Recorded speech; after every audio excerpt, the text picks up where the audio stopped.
বসলো পদ্মা সেতুর ৩৯তম স্প্যান। অপেক্ষা আর মাত্র দুটির। ডিসেম্বরে দেখা যাবে পুরো সেতু। স্বপ্ন পূরণের দোরগোড়ায় দক্ষিণাঞ্চলবাসী। ৩ মাস আগেই বেগম জিয়ার বিদেশে চিকিৎসার আবেদন করা হলেও এখনো মেলেনি সাড়া, জানালেন বোন। চিঠি না পাওয়ার দাবি স্বরাষ্ট্রমন্ত্রীর। সাংস্কৃতিক ব্যক্তিত্ব নাট্যজন বীর মুক্তিযোদ্ধা আলী জাকেরকে গার্ড অফ অনার। ৭১-এর শব্দ সৈনিক। সময় সংবাদের সঙ্গে আছি আমি গোলাম রাব্বি। দ্রুত এগিয়ে যাচ্ছে স্বপ্নের পদ্মা সেতু। দুপুর ১২টার দিকে ৩৯তম স্প্যান বসানোর মধ্য দিয়ে এখন দৃশ্যমান প্রায় ৬ কিলোমিটার সেতু। আর মাত্র দুটি স্প্যান বসলেই পুরো সেতুর জন্য অপেক্ষার পালা শেষ হবে। সাইফুল ইসলামের ছবিতে এহসান জুয়েলের রিপোর্ট।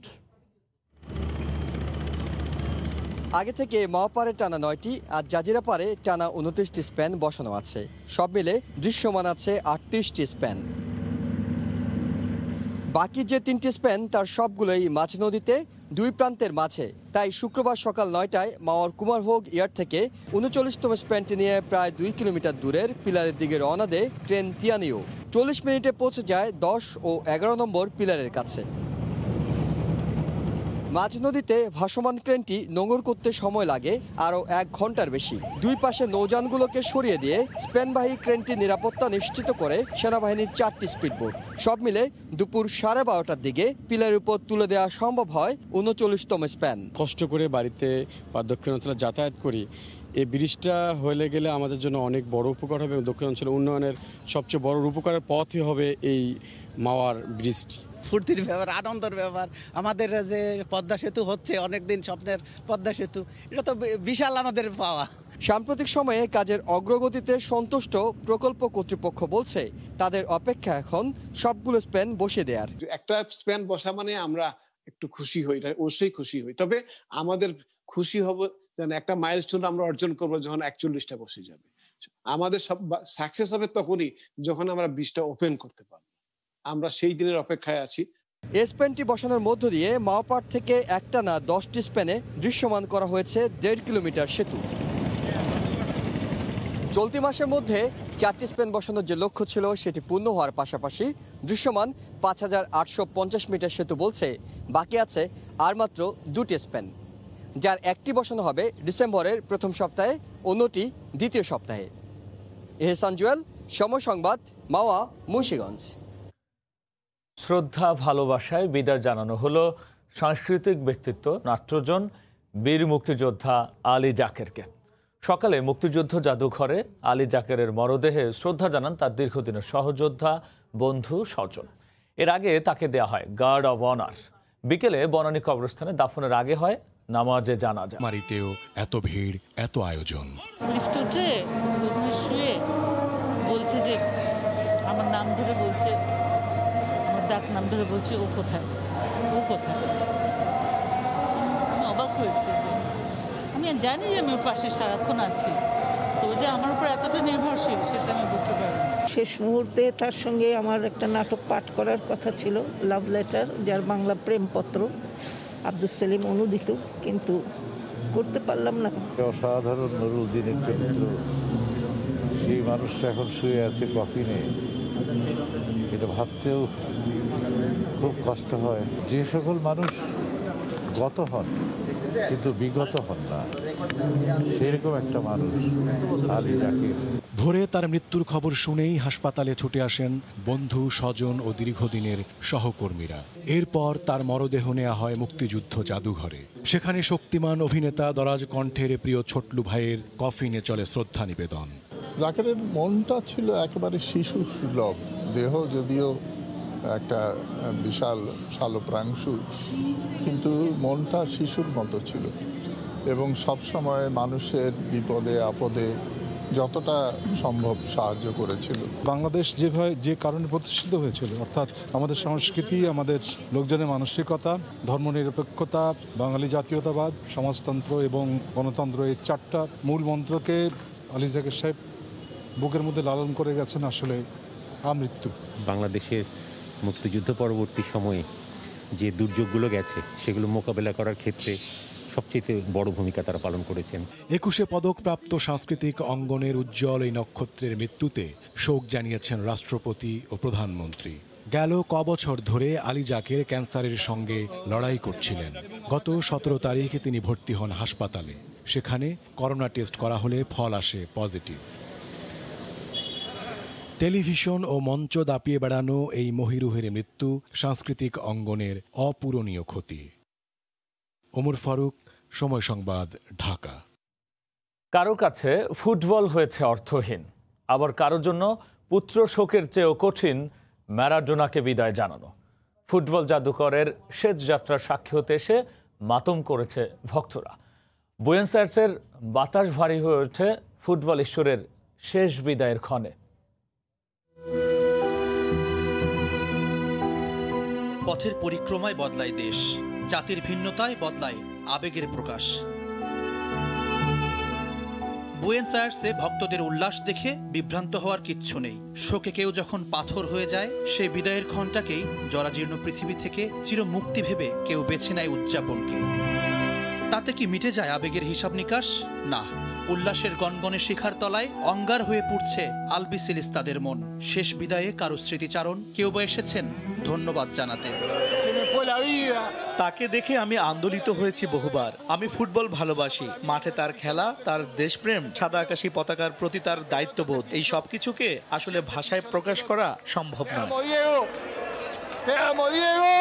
শিশু, বুড়ো, নারী, পুরুষ, কে নেই সেই শোক মিছিলে? মাতম চলছে একে অন্যকে সান্ত্বনা দেওয়ার ব্যর্থ প্রয়াস।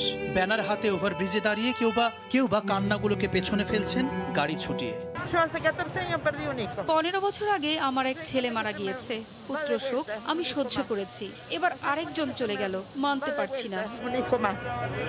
জীবন যদি হয় অমৃত সুধা, তবে তার শেষ বিন্দুটাও পান করে গেছেন। জাদুকরের কোনো আক্ষেপ ছিল কিনা কে জানে, তবে যারা বিদায় জানালেন তারা জানেন এই ক্ষতটা অপূরণীয়। জুম্মান সাদিক, জ্যাভলিন, সময় সংবাদ। শীত আসলেই বাতাসে ভেসে বেড়ায় খেজুর রস আর নতুন গুড়ের গন্ধ। গ্রাম বাংলার কুয়াশাচ্ছন্ন ভোরে রস আহরণে বেরিয়ে পড়েন গাছিরা। খেজুরের রস আহরণ থেকে গুড় তৈরি করা পর্যন্ত পুরোটা জানতে চোখ রাখুন সংবাদের শেষাংশে। সাপ্তাহিক ছুটির দিনে পর্যটকের পদচারণায় মুখর কক্সবাজার সমুদ্র সৈকত। এই মুহূর্তে লাবণী পয়েন্টে আছেন রিপোর্টার সুজাউদ্দিন রুবেল, সরাসরি যুক্ত হচ্ছে তার সঙ্গে। রুবেল,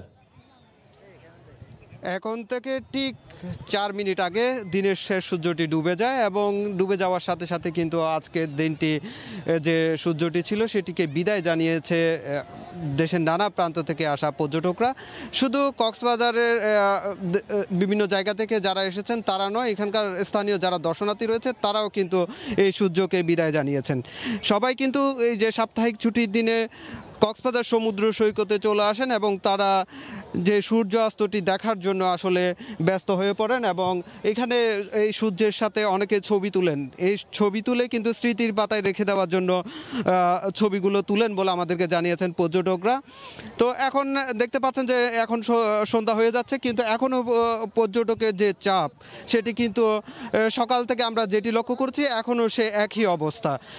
বিপুল সংখ্যক পর্যটক সৈকতের যে 6টি পয়েন্ট আছে এই 6টি পয়েন্টে তারা ভিড় করেছে এবং তারা সকাল থেকে সন্ধ্যা অবধি এই ভিড়ে কিন্তু তারা কক্সবাজারের যে বিশ্ব দীর্ঘতম সমুদ্র সৈকত সেটি পর্যবেক্ষণ করেন এবং তাদের যে আনন্দগুলো তারা আনন্দে মেতে ওঠেন এবং সমুদ্র সৈকত উপভোগ করেন। এরপর পরে কিন্তু এখান থেকে পর্যটক যারা আসছেন তারা যে বার্মিজ দোকান রয়েছে সেসব স্থানে তারা চলে যাবেন এবং সেখানে তারা যে বার্মিজ পণ্য রয়েছে সেসব কেনাকাটায় ব্যস্ত হয়ে পড়বেন। আমরা যে ট্যুরিস্ট পুলিশ রয়েছে তাদের সাথে কথা বলেছিলাম, তারা যে বিষয়টি বলছে এখন করোনা পরিস্থিতি চলছে, বিপুল সংখ্যক পর্যটক আগমন ঘটছে, ফলে এই যে চাপ সে চাপটি সামাল দিতে তারা যারা পর্যটকরা এসেছেন তাদেরকে মুখে মাস্ক ব্যবহারের জন্য মাইকিং করে যাচ্ছেন এবং যাতে তাদের কোনো নিরাপত্তা যাতে ঘাটতি না হয় সেজন্য পর্যটকদের সাথেও কথা বলছেন। আমরা ট্যুরিস্ট পুলিশের সাথে কথা বলেছি, তারা বলছে যে শুধু সমুদ্র সৈকত নয়, এর পাশাপাশি যে 450 শতাধিক হোটেল মোটেল রয়েছে এসব এবং যে পর্যটন স্পটগুলো রয়েছে সেসব পর্যটন স্পটও কিন্তু তারা সার্বক্ষণিক নিরাপত্তা দিয়ে যাচ্ছেন। তবে শুধু কক্সবাজার সমুদ্র সৈকত নয়, এখান থেকে যারা পর্যটকরা আসছেন সাপ্তাহিক ছুটির দিনে তারা ইনানি, হিমছড়ি এবং প্রবালদ্বীপ সেন্ট মার্টিনও ছুটে যাচ্ছেন। তারা এই যে 2-3 দিনের যারা ছুটি নিয়ে এখানে ছুটে আসেন এবং তারা এই করোনা পরিস্থিতির মাঝেও কিন্তু তারা আনন্দ উপভোগ করছেন। অন্যদিকে যে প্রশাসন বারবার বলে আসছে যে এই করোনা পরিস্থিতির দ্বিতীয় ঢেউ চলছে, এই দ্বিতীয় ঢেউ থেকে যারা বেড়াতে আসছেন তাদেরকে মাস্ক ব্যবহারের জন্য। তো রাব্বি, এ ছিল আমার কাছে কক্সবাজার থেকে বিনোদনের সবশেষ। কক্সবাজার সমুদ্র সৈকত থেকে যুক্ত হয়েছিলেন সহকর্মী সুজাউদ্দিন রুবেল। সময় সংবাদে আরও থাকছে। 8 মাস পর আবারও ভিসা চালু হওয়ায় কলকাতায় বাড়ছে বাংলাদেশি রোগীর সংখ্যা। করোনা নেগেটিভ সনদ না থাকায় বেনাপোলে আটকে আছে ভারত ফেরত 3 শতাধিক যাত্রী। বেগম জিয়াকে চিকিৎসার জন্য বিদেশে নিতে আবেদন করা হলেও সরকারের পক্ষ থেকে কোনো প্রতিউত্তর পাওয়া যায়নি বলে জানিয়েছেন তার বোন। তবে কোনো আবেদন এখনও স্বরাষ্ট্র মন্ত্রণালয়ে আসেনি বলে জানিয়ে মন্ত্রী বলেছেন আবেদন পেলে ব্যবস্থা নেওয়া হবে। এদিকে বেগম জিয়াকে গৃহবন্দী করে রাখা হয়েছে বলে আবারও দাবি করেছে বিএনপি। আহমেদ সালেহিনের রিপোর্ট। দুর্নীতির মামলায় সাজাপ্রাপ্ত বিএনপি চেয়ারপারসন বেগম খালেদা জিয়াকে তার পরিবারের আবেদনের পরিপ্রেক্ষিতে মানবিক বিবেচনায় গত 25শে মার্চ প্রথম দফায় সাজা স্থগিত করে মুক্তি দেয় সরকার। সেই মেয়াদ শেষ হলে দ্বিতীয় দফায় পরিবারের আবেদনে আবারও 6 মাসের জন্য মুক্তির মেয়াদ বাড়ায় সরকার। এর মাঝে বিএনপি ও তার পরিবারের পক্ষ থেকে অসুস্থ বেগম জিয়ার শারীরিক অবস্থার কথা তুলে ধরে তার সুচিকিৎসায় বিদেশ নিতে বারবার সরকারের কাছে আহ্বান জানিয়ে আসছিল। কিন্তু বেগম জিয়ার সুচিকিৎসায় বিদেশে নিতে দল কিংবা পরিবার আবেদন করবে কিনা জানতে চাইলে বরাবরই তা এড়িয়ে গেছেন বিএনপি নেতারা। তবে এবার সময় সংবাদের কাছে বিএনপি চেয়ারপারসনকে বিদেশে নিতে আবেদনের কথা জানিয়েছেন খোদ তার পরিবারের সদস্য বেগম সেলিমা ইসলাম। আমরা তো আবেদন করেছি, হ্যাঁ, এবং পারমিশন তো হয় নাই। দ্বিতীয়বার তার যখন আরো 6 মাস জামিন এক্সটেন্ড করলো তখনই করা হয়েছে। হ্যাঁ, ওই সাথে বলা হয়েছিল যে তাকে আমরা বিদেশে পাঠাতে চাই। বেগম জিয়ার পরিবার বা বিএনপি থেকে কোনো আবেদন এখনো মন্ত্রণালয় বা তার কাছে আসেনি বলে সময় সংবাদকে জানিয়েছেন স্বরাষ্ট্রমন্ত্রী। তবে তিনি জানিয়েছেন পরিবারের পক্ষ থেকে কেউ আবেদন করলে তা বিবেচনা করবে সরকার। আমার কাছে আসেনি, সাধারণত ভাই আমাদের কাছে এটা দিয়ে যায়, মানে এইরকম মানে কিছু হলে কেউ আমার কাছে আসেনি, জানাইও না। কি চাবেন, কি করবেন সেইটা দেখে শুনে আমরা ডিসিশন নেই। এদিকে আবারও বেগম জিয়াকে গৃহবন্দী করে রাখা হয়েছে বলে অভিযোগ করেছেন বিএনপি নেতারা। দেশনেত্রী বেগম খালেদা জিয়া আজকে গৃহবন্দী অবস্থায় আছেন। তিনি জামিন পান নাই, তার জামিন পাওয়ার যোগ্য হওয়া সত্ত্বেও তাকে জামিন দেওয়া হয় নাই। বেগম জিয়াকে রাজনীতি থেকে দূরে রাখার জন্য আজকে তিনি কারাগারে আছেন। আবারও যেন অসহনীয় হয়ে উঠেছে রাজধানীতে মশার উৎপাত। দিনের বেলাতেও রেহাই মিলছে না। বিশেষ করে উত্তরা, এয়ারপোর্ট, আগারগাঁও, ধানমন্ডি কিংবা পুরান ঢাকায় বাড়ছে কিউলেক্সের প্রাদুর্ভাব। অপরিকল্পিত মশক নিধনকেই এর জন্য দুষছেন কীট তত্ত্ববিদরা। আর ব্যবস্থার আশ্বাস দিল নগর কর্তৃপক্ষ, বলছেন এই সময়ে কিছুটা বাড়ে কিউলেক্স। রাশেদ লেমনের রিপোর্ট। এ যেন মশার রাজ্য, মশার রাজ। রাতের আধার তো দূরের কথা, দিনের বেলাতেই মশারি ছাড়া টিকে থাকা দায়। রাজধানীর আগারগাঁও এলাকায় এখন রাজত্বটা কিউলেক্সের।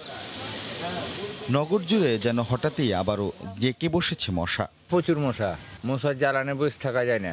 মশার জন্য তো আমরা ঢাকা থাকাই দেয়, মনে পলাই তো মশার লেগা। প্রচুর মশায় যে কামড়ায়, তো মশার কামড়ে থাকুন যায় না। বিশেষ করে যেসব এলাকায় খাল কিংবা নর্দমা, সেখানে এর প্রাদুর্ভাব আরও মারাত্মক। সকালে লার্ভিসাইড আর বিকেলে ফগারের ধোঁয়াও রুখতে পারছে না মশা। মশার ওষুধ দেয়, এবার রায় একটু দেয়, গ্যারান নাই, বাস নাই। ঘুমে দেওয়ার পরেও যেরকম মশা সেরকমই থাকে। কীটতত্ত্ববিদরা বলছেন অবৈজ্ঞানিক পদ্ধতিতে ওষুধ ছেটানোয় ঠেকানো যাচ্ছে না কিউলেক্সের বিস্তার। বিজ্ঞান ভিত্তিকভাবে প্রতি সপ্তাহে অ্যাডাল্টিসাইড এবং লার্ভিসাইড 2 ধরনের কীটনাশক এবং ডুবানালা পরিষ্কার পরিচ্ছন্ন রাখলে এবং বিটিআই ব্যাকটেরিয়া জাতীয় কোনো উপাদান ব্যবহার করা যায়, তাহলেই সহজেই এই কিউলেক্স মশাকে নিয়ন্ত্রণ করা সম্ভব হবে। সিটি কর্পোরেশন বলছে বছরের এই সময়টা কিউলেক্স বাড়ার মৌসুম, তবে নিয়মিত অভিযান চলছে।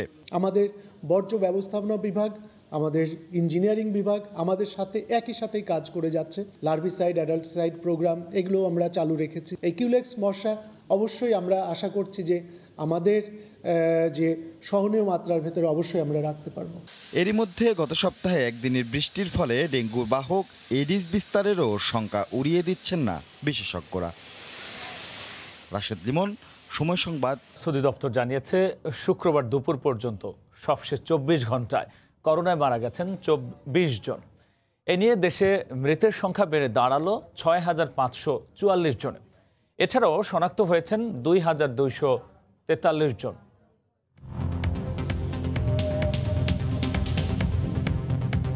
গত 24 ঘন্টায় কোভিড-19 নমুনা পরীক্ষা করা হয়েছে 16,378 জনের। এ পর্যন্ত মোট নমুনা পরীক্ষা হয়েছে 27,29,580 জনের। 24 ঘন্টায় নতুন শনাক্ত হয়েছেন 2,273 জন। এ নিয়ে দেশে মোট শনাক্তের সংখ্যা 4,58,711 জন। 24 ঘন্টায় মারা গেলেন 20 জন। এ পর্যন্ত করোনা আক্রান্ত হয়ে মারা গেলেন 6,544 জন। করোনা থেকে 24 ঘন্টায় সুস্থ হয়েছেন 2,223 জন। এ পর্যন্ত সুস্থ হয়েছেন 3,73,676 জন।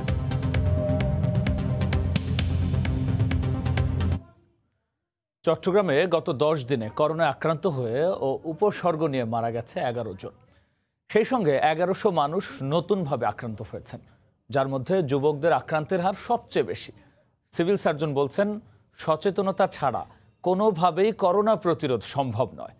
বিস্তারিত জানাচ্ছেন পার্থপ্রতিম বিশ্বাস। শীত যত বাড়ছে ততই লাফিয়ে লাফিয়ে বাড়ছে করোনা আক্রান্ত রোগীর সংখ্যা। আর প্রতিদিনই জ্বর, সর্দি ও কাশি নিয়ে করোনা পরীক্ষা করাতে ভিড় করছেন রোগীরা। বর্তমানে সবচেয়ে বেশি আক্রান্ত হচ্ছে 31 থেকে 40 বছর বয়সীরা, আর 21 থেকে 30 বছর বয়সী তরুণদের আক্রান্তের হার 21%। গত 10 দিনে 1100 মানুষ আক্রান্ত হয়েছেন করোনায়। আক্রান্তের হার বাড়ায় আতঙ্কে পরীক্ষা করতে আসা সাধারণ মানুষ ও প্রবাসীরা। সবাই তো আতঙ্কে আছে। এখন আমরা চিন্তা করতেছি যদি আমাদের লকডাউন দিয়ে দেয় তাহলে আমরা যাওয়াটা অনেক কঠিন হয়ে যাবে। আতঙ্কে অবশ্যই জিনিসটা মনে করেন যেখানে সবাই একজনের সাথে একজন 3 ফিট দূরত্বে বজায় রাখতে বলছে, কিন্তু আমরা তো পারতেছি না। অবস্থা তো ভাই অনেক যেমন নাকি আমরা আজকে 3 দিন ধরে আসতেছি, হয়রানি। একবার বলতেছে এখানে আসছি, এখান থেকে বলতেছে আবার ওখানে। গত 10 দিনে করোনায় আক্রান্ত হয়ে মারা গেছেন 7 জন। এছাড়া উপসর্গ নিয়ে মৃত্যু হয়েছে আরও 4 জনের। গত 2 মাসে যে ভর্তি ছিল আমাদের সর্বোচ্চ হয়তো 30 জন ভর্তি ছিল, সেটা এখন বেড়ে কিন্তু এখন 50-এর কাছাকাছি। এবং আইসিইউ বেড ওই সময় কিন্তু 3 থেকে 4টা বেড, কখনো 2টা বেডও ছিল। এখন কিন্তু 8টা, 9টা, 7টা এবং 10টা অনেক সময় কোনো কোনো দিন থাকছে। সিভিল সার্জন বলছেন, শুধু আইন দিয়ে নয়, সচেতনতা ও মাস্ক পরা ছাড়া কোনোভাবেই করোনা প্রতিরোধ সম্ভব নয়। হাসপাতাল তাদের যা কিছু আছে তা নিয়ে আমাদের সর্বজায়গ প্রস্তুত রেখেছি আমরা, কিন্তু মানুষ যদি সচেতন না হয় এবং স্বাস্থ্যবিধি না মেনে চলে, তবে যে হারে সংক্রমণ হবে সেই সংক্রমণ আমাদের যে ব্যবস্থা তা দিয়ে কিন্তু সামাল দেওয়া কঠিন হয়ে যাবে। বর্তমানে মোট আক্রান্তের সংখ্যা বেড়ে দাঁড়িয়েছে 24,382 জনে। চট্টগ্রামে 31 থেকে 40 বছর বয়সী যুবকরাই সবচেয়ে বেশি করোনায় আক্রান্ত হচ্ছে। অন্যদিকে 50 থেকে 70 বয়স্ক ব্যক্তিরাই সবচেয়ে বেশি মৃত্যুবরণ করছে। সেক্ষেত্রে করোনা সংক্রমণ ঠেকাতে হলে সবাইকে সচেতন হওয়া ছাড়া অন্য কোনো পথ খোলা নেই বলে মনে করেন বিশেষজ্ঞরা। নগরীর জেনারেল হাসপাতাল থেকে পার্থপ্রতিম বিশ্বাস, সময় সংবাদ, চট্টগ্রাম। এদিকে মহামারীর মধ্যে অনুষ্ঠিত হচ্ছে ইনস্টিটিউট অফ ব্যাংকার্সের পদোন্নতির পরীক্ষা। একই বেঞ্চে গাদাগাদি করে বসিয়ে কোনো রকম স্বাস্থ্য সুরক্ষা ছাড়াই 41,000 পরীক্ষার্থী অংশ নিয়েছেন। এই পরীক্ষার অনুমতি দিয়েছে 6 সদস্যের কমিটি। যদিও কাউন্সিলের মহাসচিবের দাবি, স্বাস্থ্যবিধি মেনেই হচ্ছে পরীক্ষা, আর এজন্য অনুমতিও দিয়েছে বাংলাদেশ ব্যাংক। সামাজিক দূরত্ব তো দূরের বিষয়, মুখের মাস্কটি নেই। ব্যাংকার্স ইনস্টিটিউটের ডিপ্লোমা পরীক্ষার প্রথম পর্ব শেষ হওয়ার পর এভাবেই হুড়মুড় করে বের হতে দেখা যায় অংশগ্রহণকারীদের। পরীক্ষা হলে দৃশ্য আরও শঙ্কাজনক। পাশাপাশি একই বেঞ্চিতে বসানো হয়েছে 3 জন করে। ছিল না হাত ধোয়ার ব্যবস্থা, পর্যাপ্ত সুরক্ষা সামগ্রী। আর এ নিয়ে অংশ নেওয়া কর্মকর্তারাও ছিলেন আতঙ্কিত। 19,000 থেকে 28,000, মানে হচ্ছে 9,000 শিক্ষার্থীকে এখানে ঢোকানো হয়েছে। যেভাবে সিট প্ল্যানটা করা হয়েছে, একদম দেখা গেছে যে 1 হাত দূরত্ব নাই আমাদের। কার জামস আছে কার নাই সেটা তো আমরা জানি না। এই মুহূর্তে সবকিছুই বন্ধ, অথচ এই লোকগুলোরে আপনি কোভিডের সময় ডিউটি করাইছেন, এখন কোভিডের ভিতরে আপনি এসে পরীক্ষা দিয়েছেন। It's not fair. দিতে হবে তো পরীক্ষা, আমাদের তো আসলে কিছু করার নাই। তবে এই মুহূর্তে পরীক্ষাটা না নেওয়াই বেটার ছিল। মানে আমরা রিস্কের উপর, এখন আমাদের চাকরির জন্য এটা করতে হবে, এই জন্য আমরা দিতে আসছি। পরীক্ষা কেন্দ্রে যারা দায়িত্ব পালন করছেন তারাও স্বীকার করছেন মহামারী সংকটে এমন পরীক্ষা এই প্রথম। তাদের প্রমোশনের পরীক্ষা, এটা প্রথম প্যান্ডামিকের বড় পরীক্ষা। পরীক্ষা কমিটিতে আছেন বিভিন্ন ব্যাংকের ব্যবস্থাপনা পরিচালক সহ 6 জন। আইবিবির মহাসচিব বলছেন, বাংলাদেশ ব্যাংকের অনুমতিতেই তারা সিদ্ধান্ত নিয়েছেন। বাংলাদেশ ব্যাংক বা রাষ্ট্র মালিকানাধীন ব্যাংক যেগুলো আছে সেগুলি পদোন্নতিতে কিন্তু এই নাম্বারটা যোগ হয়। তো সেক্ষেত্রে আমরা স্বাস্থ্যবিধি মেনে আমাদের পরীক্ষাগুলি নিচ্ছে আমরা আমাদের কর্তৃপক্ষের নির্দেশ অনুযায়ী। ইনস্টিটিউট অব ব্যাংকার্স বাংলাদেশের এই পরীক্ষা হচ্ছে ঢাকার 5টি কেন্দ্র সহ সারা দেশের 21টি কেন্দ্রে। আর এতে নিবন্ধন করেছেন 41,000-এর মতো ব্যাংক কর্মকর্তা। আজহার লিমন, সময় সংবাদ, ঢাকা।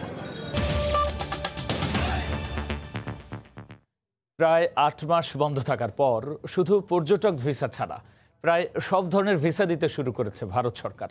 তাই আবারও কলকাতার মেডিকেল পল্লী হিসেবে পরিচিত মুকুন্দপুরের বেসরকারি হাসপাতালগুলোতে বাড়তে শুরু করেছে বাংলাদেশি রোগীদের ভিড়।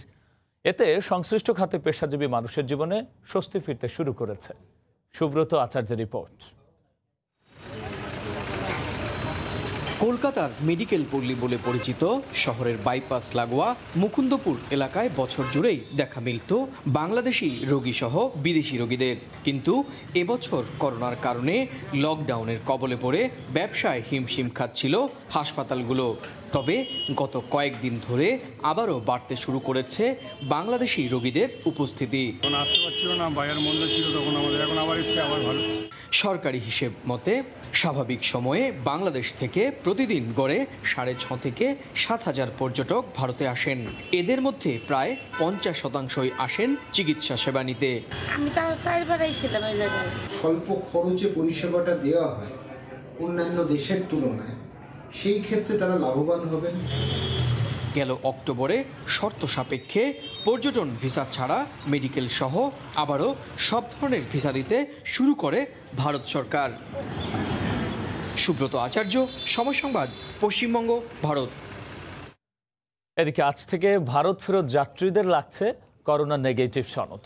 গেল 24 নভেম্বর পররাষ্ট্র মন্ত্রণালয়ের পাঠানো বিজ্ঞপ্তি আজ থেকে চালু হয়েছে। আর এতে ভারত থেকে নেগেটিভ সনদ না নিয়ে আসা 3 শতাধিক বাংলাদেশি ইমিগ্রেশনে আটকা পড়েছে। শুক্রবার ভোর থেকে বেনাপোল ইমিগ্রেশনে চাপ বাড়তে থাকে বাংলাদেশ ফেরত যাত্রীদের। এদের বেশিরভাগই ভারতে গিয়েছিলেন চিকিৎসার জন্য। তবে করোনা নেগেটিভ সনদ না থাকায় আটকে পড়েন প্রায় 3 শতাধিক বাংলাদেশি পাসপোর্টধারী যাত্রী। বাংলাদেশে আসার পর আমি জানতে পারলাম যে কোভিড টেস্টের রিপোর্ট লাগবে, আবার ভারতেরটা লাগবে। এখন তো আমি বিপদে। ওরা আমাদের ডিপার্চার সিল মেরে দিয়েছে অলরেডি। দেওয়ার পরে আমরা বাংলাদেশ ইমিগ্রেশনে আসি এই ধরাটা খাচ্ছি। এরা বলছে যে তোমাদের গ্রহণ করা হবে না, কিন্তু এটা কতক্ষণ যে এভাবে ফেলে রাখবে সেটাও ঠিক না। ইন্ডিয়া থেকে করোনা টেস্ট করে আনতে পারি না, সেটা আমাদের বলে দেয় না এখান থেকে যাইতে সব, সেই কারণে এখানে আমরা দাঁড়িয়ে আছি। ব্যাপক হারে প্রচারণা করা উচিত ছিল বা আমরা বাচ্চা কাচ্চা নিয়ে সবাই অনেকক্ষণ ধরে অবস্থান করছি। এর আগে গেল 24 তারিখ পররাষ্ট্র মন্ত্রণালয় থেকে এক প্রজ্ঞাপনে জানানো হয়, এ সপ্তাহ থেকেই করোনা নেগেটিভ সনদ নিয়ে দেশে প্রবেশ করতে হবে ভারত থেকে আসা যাত্রীদের।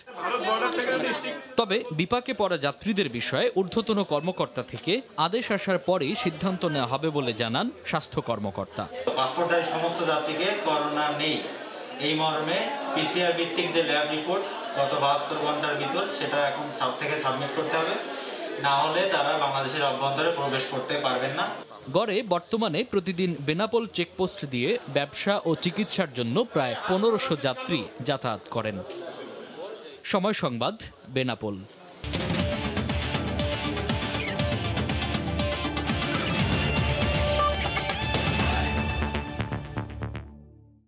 ক্রিকেট, ফুটবল, হকির পর করোনাকালে মাঠে ফিরেছে অ্যাথলেটিক্সও। প্রায় 5 শতাধিক অ্যাথলেটের অংশগ্রহণে আজ থেকে শুরু হয়েছে বঙ্গবন্ধু 36তম জাতীয় জুনিয়র অ্যাথলেটিক্স প্রতিযোগিতা।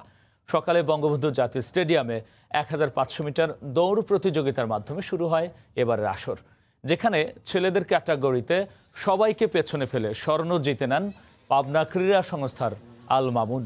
দ্বিতীয় হয়েছেন খুলনা ক্রীড়া সংস্থার মোহাম্মদ আরিফুল ইসলাম ও তৃতীয় হয়েছেন নাটোরের রিপন হোসেন। আর নারীদের ক্যাটাগরির এই ইভেন্টের স্বর্ণ গেছে নোয়াখালী জেলা ক্রীড়া সংস্থার তানজিনা আক্তারের ঝুলিতে। আর দ্বিতীয় তৃতীয় হয়েছেন নড়াইলের নন্দিনী কর্মকার ও শ্রাবন্তী কর্মকার। ছেলেদের হাই জাম্পে স্বর্ণ জিতে নেন নড়াইল জেলা ক্রীড়া সংস্থার সেলিম রেজা। 2 দিনব্যাপী আয়োজন শেষ হবে শনিবার, যেখানে 2 দিনে 22টি ক্যাটাগরিতে নিষ্পত্তি হবে 66টি পদকের।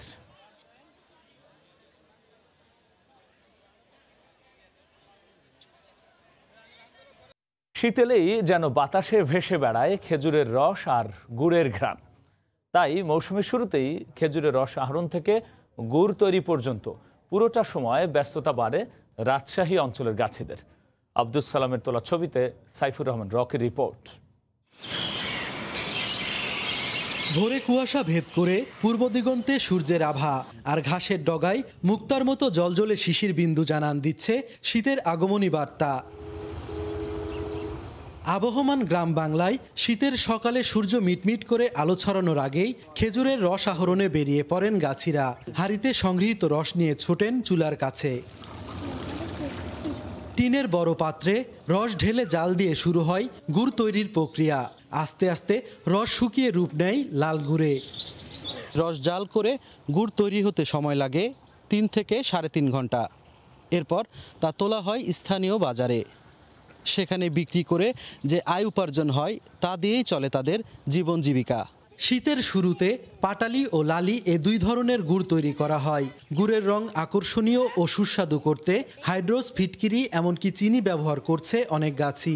প্রতি কেজি গুড় বাজারে পাইকারি বিক্রি হচ্ছে 85 থেকে 90 টাকায়। লালি গুড়টা ভেজাল কম হয়, ওটা হচ্ছে একবারে খাঁটি ফ্রেশ গুড় হয়, আর ওটার প্রাইস একটু বেশি হবে। আড়তদার ও ব্যবসায়ীরা জানান, স্থানীয় হাট বাজারে তোলার পর সুস্বাদু এই গুড় চলে যাচ্ছে রাজধানী ঢাকা সহ দেশের বিভিন্ন প্রান্তে। গুড়ের কোয়ালিটি ভালো বলে চাহিদা অনেকখানি বেশি। এখানে কিনে আমরা সারা বাংলাদেশ বিভিন্ন জনা বিভিন্ন মোকামে দিই। জেলা কৃষি সম্প্রসারণ অধিদপ্তর জানায়, জেলায় খেজুর গাছের সংখ্যা প্রায় 8 লাখ। এসব গাছ থেকে শীত মৌসুমে প্রায় 60 কোটি টাকার 8000 মেট্রিক টন গুড় উৎপাদন হয়। সাইফুর রহমান রকি, সময় সংবাদ, রাজশাহী। এ পর্যায়ে শীর্ষ সংবাদ জানিয়ে দিচ্ছি আরও একবার। বসলো পদ্মা সেতুর 39তম স্প্যান। অপেক্ষা আর মাত্র 2টির। ডিসেম্বরে দেখা যাবে পুরো সেতু। স্বপ্ন পূরণের দোরগোড়ায় দক্ষিণাঞ্চলবাসী। 3 মাস আগেই বেগম জিয়ার বিদেশে চিকিৎসার আবেদন করা হলেও এখনো মেলেনি সাড়া, জানালেন বোর্ড। চিঠি না পাওয়ার দাবি স্বরাষ্ট্রমন্ত্রীর। সাংস্কৃতিক ব্যক্তিত্ব নাট্যজন বীর মুক্তিযোদ্ধা আলী জাকেরকে গার্ড অব অনার।